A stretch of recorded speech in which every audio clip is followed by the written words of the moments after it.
陽光基金會長期是關心身障者甲面容受傷的人，因是有開一個汽車美容中心，協助因學技術，未來會當較好找頭路。另外，有身障團體指出講，因若是要去看演出，定定是去當着買票無方便、無障礙設施無友善的問題。衛福部是回應講，會下部會討論處理。所以這個較穩定。有身心障礙員工分享，進前工課攏無穩定，尾後來到這學到汽車美容的技術，到今已經做22年咯。陽光基金會長期咧服務面容有受傷的人，伊嘛有成立汽車美容中心，替身障者甲面容有受傷的人提供技術訓練甲工作機會，到今已經協助500個人。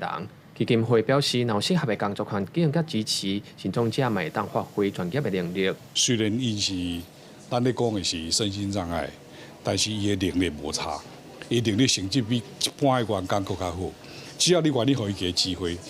基金會嘛宣布，甲企業合作，關注支持身心障礙者做職業訓練，除了替身障者爭取就業平權，嘛有民團指出，身障者若要看表演，嘛常常拄到買票方式800款，真無方便，嘛拄到無障礙設施無完善等等的問題。那文化的參與啊，其實每個人的基本權利，不能因為制度的不同而剝奪了我們的權利。那我們期待政府能夠建立全國統一的一個制度，跟一個完善合理的流程。民團呼籲政府建立全國一致的身障識題標準，甲買票制度，改善無障礙環境。衛福部是回應講，會透過下部會討論建立指引甲機制。那司法部是表示，會參考國際無障礙網站標準，改善買票系統，維護身障者平等參與文化活動的權利。記者郭金榮、志光台北報道。